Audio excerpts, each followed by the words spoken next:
Hello educators and welcome to Lesson 4, Whiteboard.chat.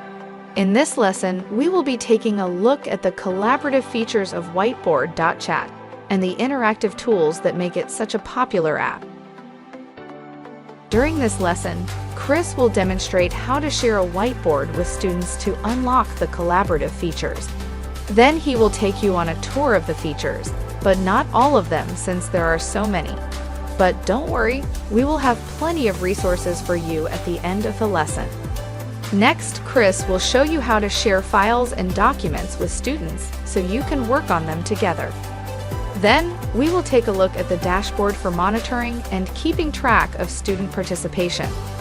And finally, we will be including a YouTube playlist for you to take a deeper dive into Whiteboard.chat, as well as a list of tools we have put together for specific content areas to make them easier to find and use. And now we will turn it back over to Chris to take us through our lesson. Thanks, Alex. We'll now take a look at our lesson on Whiteboard.chat. Whiteboard.chat is an impressive online digital collaboration tool that has so many features. In fact, they have over 100 features built into the tool. However, we won't be covering all of them in this lesson, and Alex will have some additional resources for you to review after the lesson. Let's take a look at how to launch it. I've saved an icon on my desktop for Whiteboard.chat, and that'll launch Chrome browser. And once we launch Whiteboard.chat, we can log in and manage our boards. So let's get started. Let's take a look at what Whiteboard.chat has to offer us. It's a fantastic tool for interacting with the LG Create board, student devices, my own device, in a real-time synchronous environment. What I like most about it is that I do have all sorts of ways to have students interact on it. So let's first look at how to invite any student to the board or others to the board. So if I click invite, I can have students join by QR code. I could copy this link and paste it into Canvas or Schoology or whatever learning management system I'm using to share and disseminate information with my students. I can have them join via classroom code, very similar to the LG Create board or other platforms that use a similar type of login. Or I can also email the invite link directly to Google Classroom if I'm using Google Classroom. Okay. And then once I have students in here, there's a couple of things I could do to make their experience a little bit better. So when I go into settings, I can actually set it to where students see simple tools. Or I can set it to very simple tools where they can only draw, erase, or move, or add text. So in the beginning, as I'm scaffolding my students' learning experience on Whiteboard.chat, this is maybe something that I do, depending on their comfort level with new technologies. Students are very quick learners. However, sometimes they do get overwhelmed and excited by all of the features that are built into something, and it takes away from the lesson, so it's a little distracting. So part of what I like to do is I like to scaffold their experience. So I may start with very, very simple tools and then work my way up from there, depending on their age level. I can also set it to only logged in users can join the board. Now, there is a way to roster with Whiteboard.chat. There are all sorts of tools. There's an administrative guide that I would recommend you refer to or your IT director look at so that students can automatically log in directly through Google Classroom. Okay, so once I've saved that, let's take a look at what we're looking at. You'll notice there's a lot of similarities to various Google Workspace tools or others that you may have already used or already currently using. So we have our standard devices up here. So we have our pen, we have a highlighter, we have text, and so we can change our font size. We can change the size of our pen thickness. This works really well with the LG Create board in terms of drawing directly on the screen and here's an example. Click my drawing tools, and I can write really quickly with my stylus or with my finger, depending on how I want to do it. There are text choices here that we can utilize. There is the help functionality where students can raise their hand when we are working on our boards together. And there are also the ability to set a timer for students at any time. So if I want to say we're going to work for 2 minutes, I'm setting that timer for 2 minutes, and my students are go and they get notified.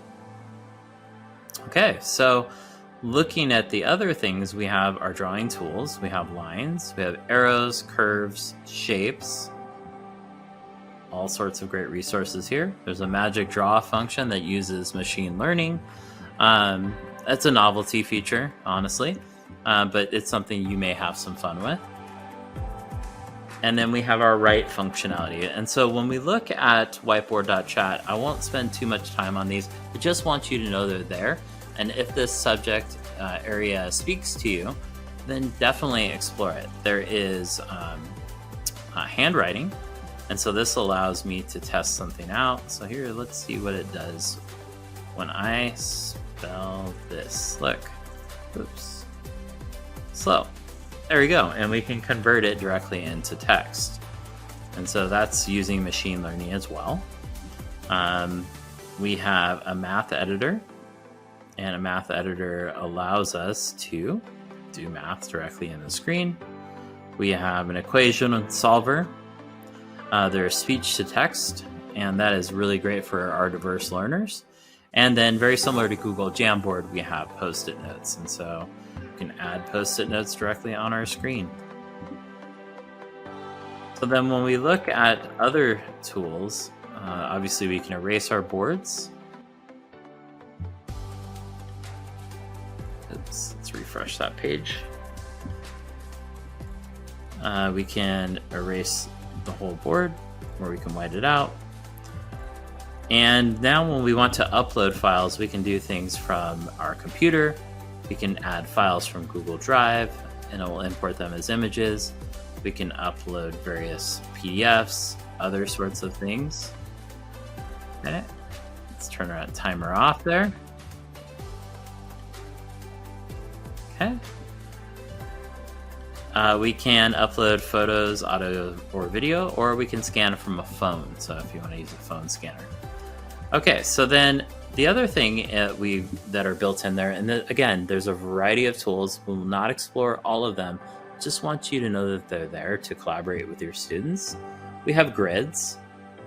We have math cards. We have math facts.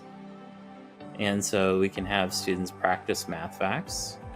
That's a generator. And there is, what's another one? Time machine, that's the revision history. Okay, so then when we look at the rest of the things, we can pan, and what you'll see here, I'm about to show you the more tools. Okay, and then over here we have objects, and so we can upload things.